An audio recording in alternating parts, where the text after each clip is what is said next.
about to witness is one of several non-entertainment public service programs produced weekly by KRON-TV, Channel 4, San Francisco.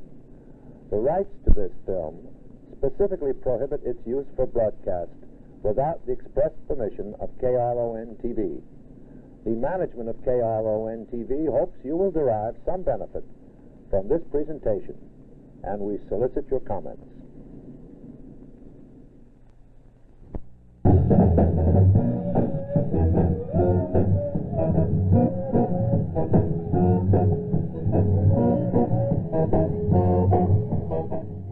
These are teenagers, members of a unique breed native to the United States, a newly evolved hybrid about which little is understood.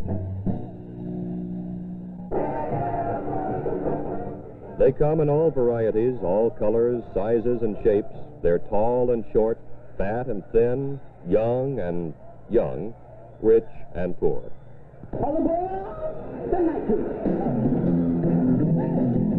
And they are the subject of tonight's Assignment 4, a weekly report to the West produced in the community interest by the News and Documentary Department of KRON-TV.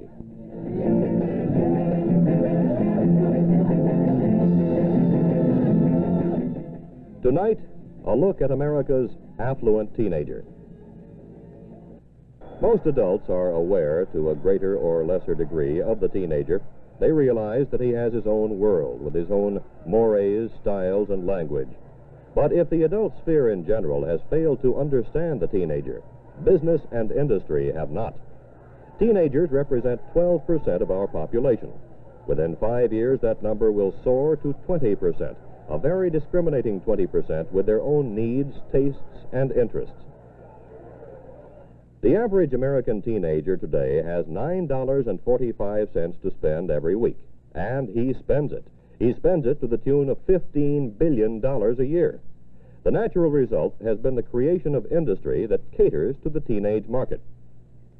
In the past decade, the teenager has been exposed to literally thousands of new products, and when pursued this energetically, the quarry naturally becomes wary. But the hunter knows his game, and over the years has evolved a standard ritual used to introduce the teenager to a new product.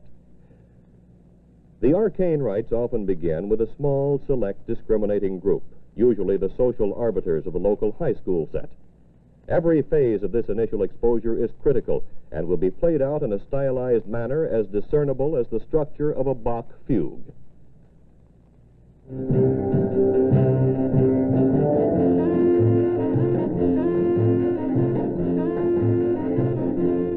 Usually held at prestigious establishments, these first contacts prelude and surround the business at hand with people and sounds of social import to the prospective consumer.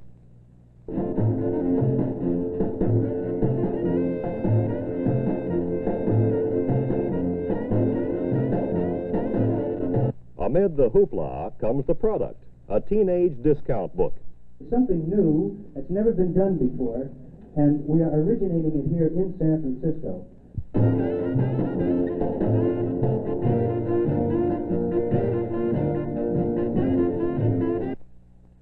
As I said, we're catering to the desires, the interests, and the dreams of youth, which we plan on doing throughout the country.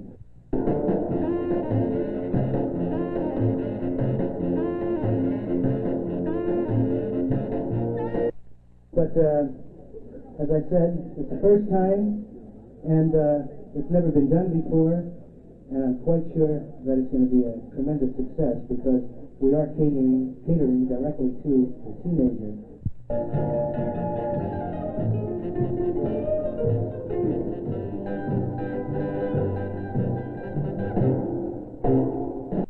As I said again, we're going to the desires and interests and dreams of youth. Last year, business and industry catered to the desires, interests, and dreams of American teenagers to the tune of $15 billion. The Teenage Fair is a showcase of all that's exciting and wonderful to the teenager. In a recent 10-day stand in the Bay Area, it drew nearly 200,000 people. Its attraction, over 80 rock and roll bands playing constantly, if not simultaneously, and a forum for commercial exhibitors. One of the fair's producers, Hal Sloan.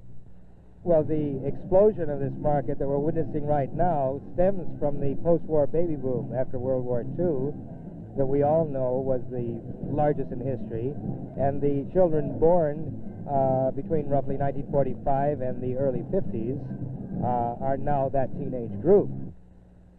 The main thing is this tremendous amount of affluence that is accrued to this group. Now, whatever the reasons for it are, why parents may be a little more indulgent, or maybe it's just that there are so many more of them now, but the fact remains that they have so many more dollars to spend, and not only do they have more money themselves to spend than ever before, but even more important is the influence that they have on family spending. In a moment, we'll see what this means to the businessman, the family, and the American teenager. As a matter of fact, it goes right along with a general lack of complete communication between teenager and adult. I think that any of us, if we inspected this carefully, would find out that about the time we leave the world of teendom, get into at least mid-20s, and can halfway be considered a mature adult, that even though we may try and think we understand, we really don't understand. We forget very soon exactly how we felt at that age.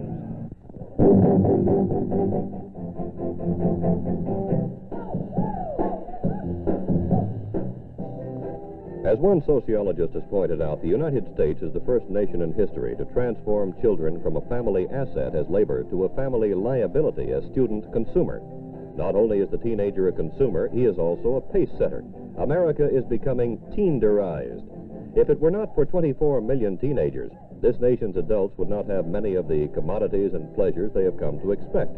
Stretch pants, Bermuda shorts, bouffant hairstyles, 285 horsepower automobiles, 2-bathroom homes and 2-car families, extension telephones, the twist, the swim, the Watusi, an endless list of cultural enrichment. All without exception created by, for, or as a result of the teenage society, and accepted and enthusiastically adopted by their elders. Here's Hal Sloan of the Teenage Fair. The iceberg situation, yes, we have just such a situation in terms of the influence of teenagers on their parents' spending. You hear expressions about the in-car, for example, which is the market that all of the automotives want to capture. I would say roughly 3 to 4 times the amount that they spend themselves is the amount of money that they influence spending. If their pocketbook is filled with $15 billion a year, then we're talking about anywhere from $40 to $60 billion a year that is spent because of their taste.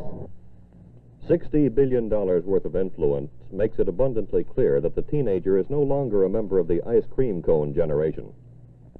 Expensive in our culture to be a teenager today.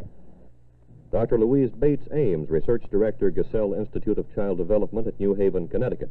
I mean, just the actual physical cost of keeping yourself clothed and being transported and dates and lunches and all this thing is tremendous.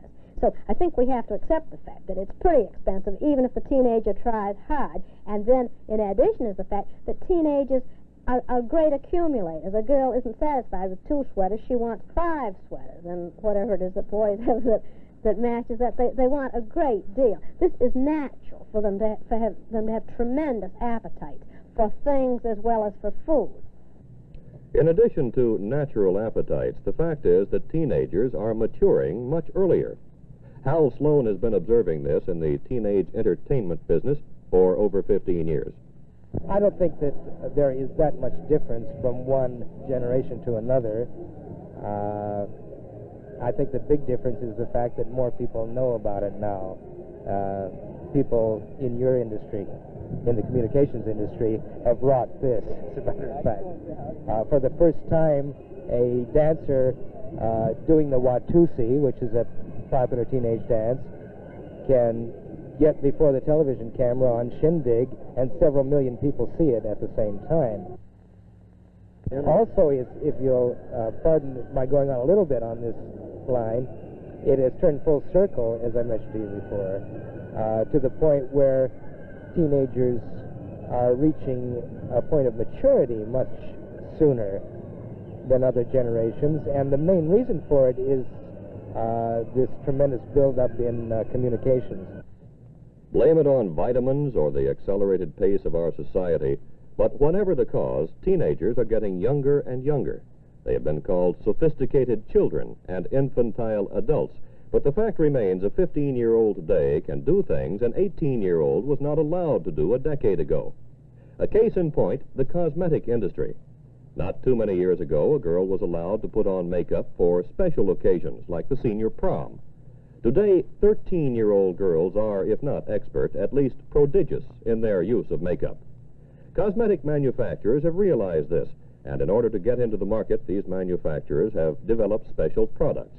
They emphasize the skin care aspect and recommend and demonstrate for the teenage girl the natural look in cosmetic use. And it's paid off. Last year, the distaff side of the teenage generation in this country spent well over $570 million on toiletries.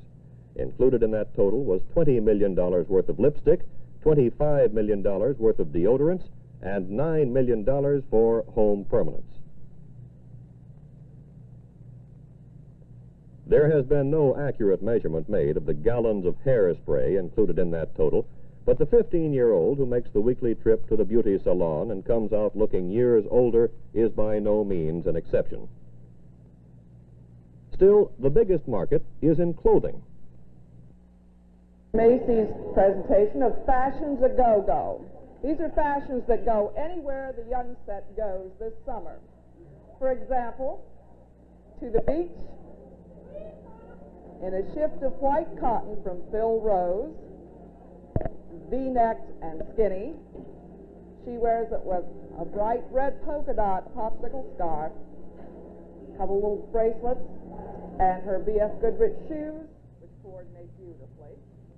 Of the 15 billion teenage dollars, almost 25% of them, some $3.6 billion a year, is spent by girls on clothing. The result has been that stores have developed separate departments with exclusive lines aimed directly at the teenage girl. Macy's has recognized our young friend for a very long time. However, it's just been in the last 10 years that we set up a special home for her on the fashion floor, and that we embarked on our current high-set program. June Arney is the high-set buyer for all Macy's California stores. Primarily, we aim at having exactly the right merchandise for her in our department. Nothing at all is ever purchased for this department that isn't suitable, fashion right, value right for this young customer. The world of teenage fashion runs at a considerably faster pace than do adult fashions. But what is it that the fashion-conscious teenager is looking for, and what influences her decision? This was the question we put to Shirley Frericks, assistant buyer in the Macy's high-set department. She's very much influenced by her peer group.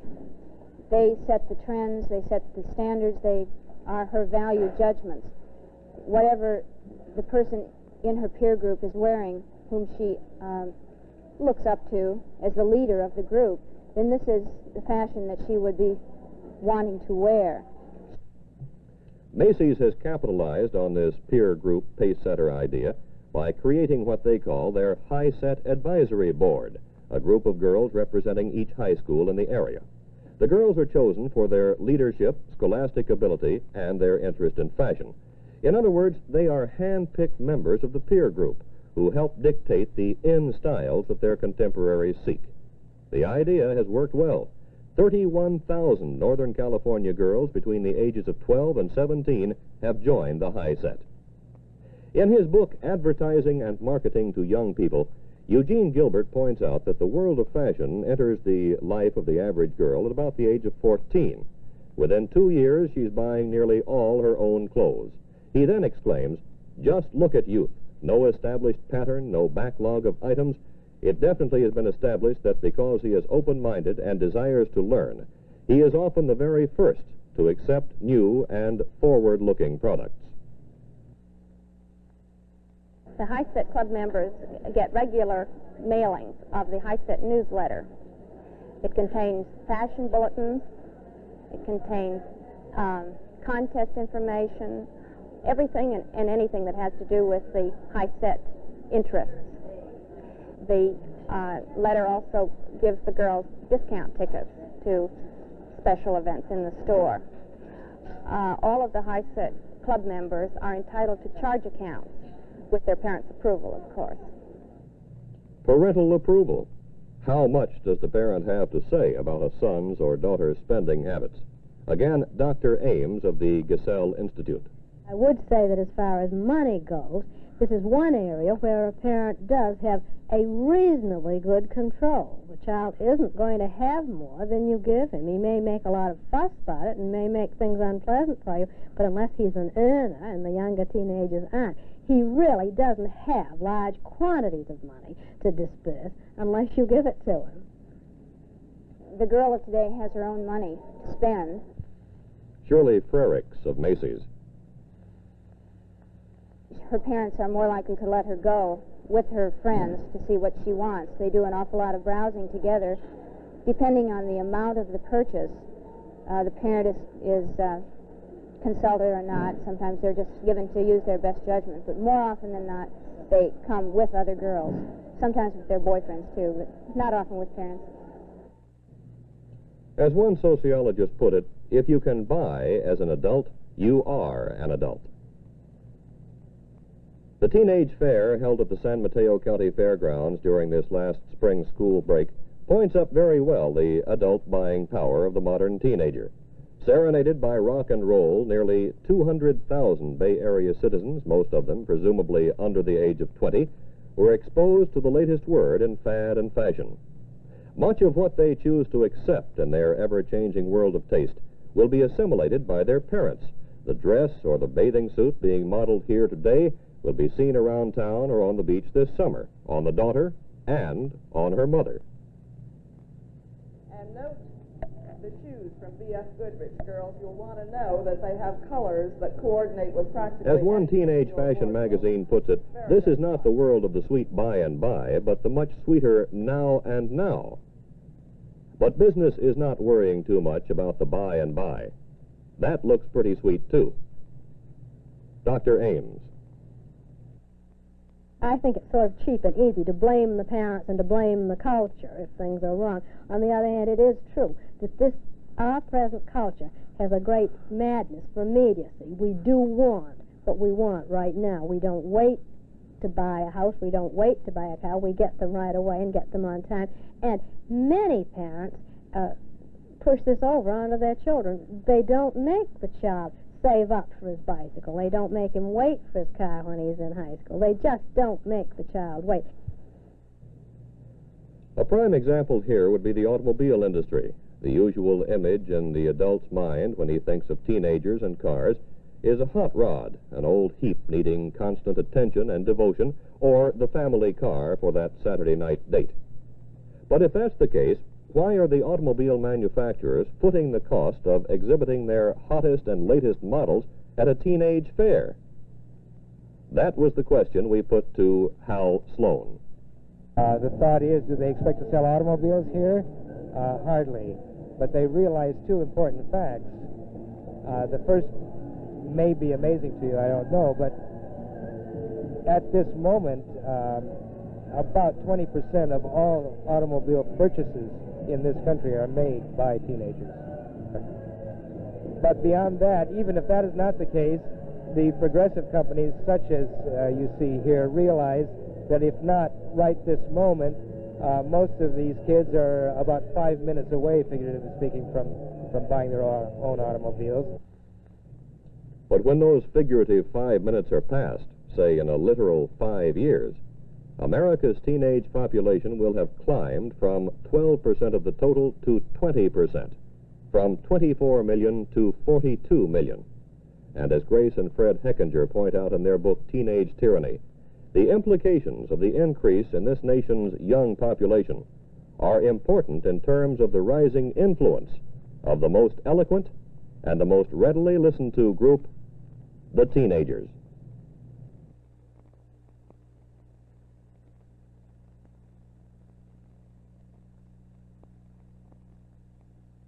I made a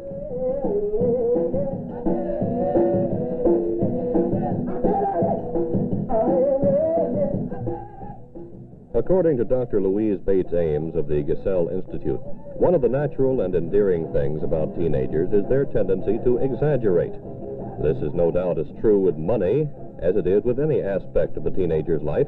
The teenage period is one of natural excess and experimentation.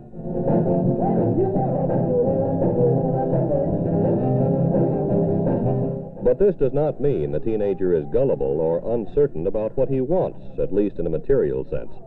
Given these criteria, how does a merchandiser go about attracting this vocal, viable, and voluminous market?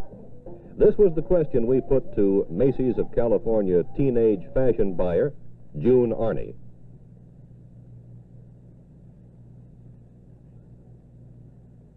By far the most important thing they can do is to be sure they have the right merchandise. No amount of gimmicks or anything else will attract that customer unless the look is right, the fashion is right. They go about it in different ways. One way is to take surveys and to go out and meet the customer and talk to her and ask her what she wants. And it's amazing how accurate many of these surveys have been. Many are working on national projects and national contests for which they're giving valuable prizes. Probably the most favored prize of all is a scholarship. Other manufacturers approach this market in a much less organized fashion, but they always have their ear to the ground for new ideas. These are the people who know teenagers, talk to them, know what their latest favorite songs are, their favorite celebrities, the newest dance steps. These people talk the language of the teenager. Or as Hal Sloan told the San Francisco Advertising Club, don't talk to him at all, but get the other members of his group to talk to him for you. Because teenagers identify more with their group than with themselves. Probably the first industry to appeal to the group instead of the individual was the music business. Today, the group sound of teenage music has paid off. Since the early 50s, when the teen rock sound became predominant on many radio stations and most jukeboxes, music has come to be one of the most important things in a teenager's life. Last year, the teenage market accounted for 25% of the sales in the record industry. And when they're not buying or listening to records, they turn on the radio.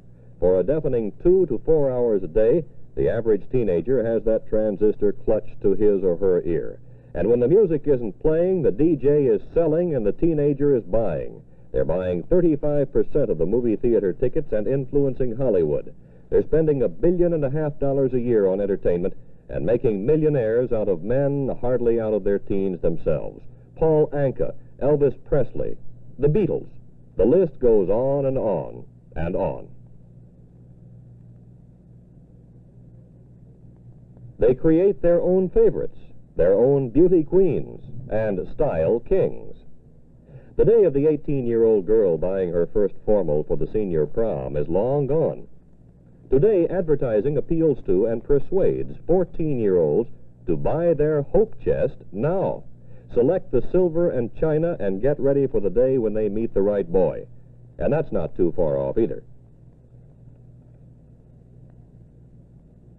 We would like to add one final statistic to a program laden with statistics.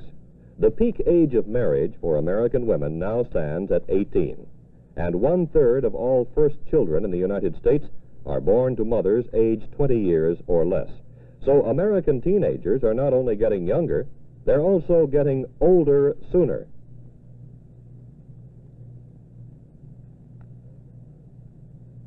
They're younger than the bomb. The very word teenager is contemporary with such terms as jet and astronaut and space age. And the space age is an age of consumption. As one author says, affluence, like poverty, is a wave that engulfs.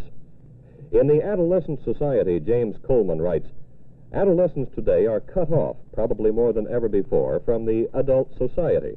They are dumped into a society of their peers, whose habitats are the halls and classrooms of their schools, the teenage canteens, the corner drugstore, the automobile. And that's where the tastes, the mores, the ambitions, and the ideals develop. They live in a time of turmoil, when independence is promoted and uncertainty is practically a creed. As Dr. Ames says, the teenager exaggerates. Moderation comes later. And it's probably right if the teenager swings too far to the side of exaggeration. When he finally calms down and moderates as an adult, he'll still have quite a lot left in life.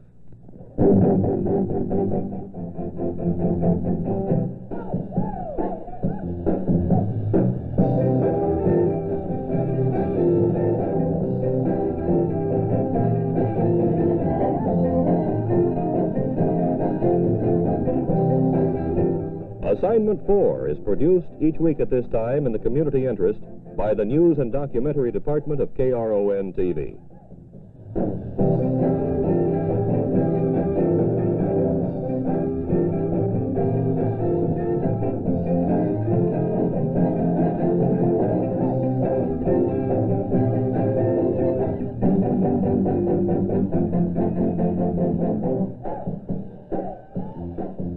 Join us again for another Report to the West on Assignment 4.